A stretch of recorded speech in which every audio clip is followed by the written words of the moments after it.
ফজরের নামাজ জামাতে পড়ার পরে কেউ যদি বসে থাকে, নামাজ জামাতে পড়েছে এরপর জায়গায় বসে আছে, নামাজ শেষ, নামাজের পরে দোয়া হয়েছে আলহামদুলিল্লাহ, দোয়া করেছে, নামাজে বসে আছে, নামাজের শেষে বসে আছে, তাসবিহ তাহলিল করছে,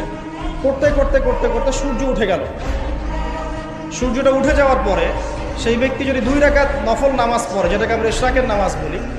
এটা পড়ে যদি বাসায় ফিরে যায়, আল্লাহ রসুল বলছেন সাল্লাল্লাহু আলাইহি ওয়াসাল্লাম, তার আমল নামায় একটা কবুল হজ, একটা কবুল উমরার নেকি দেওয়া হবে।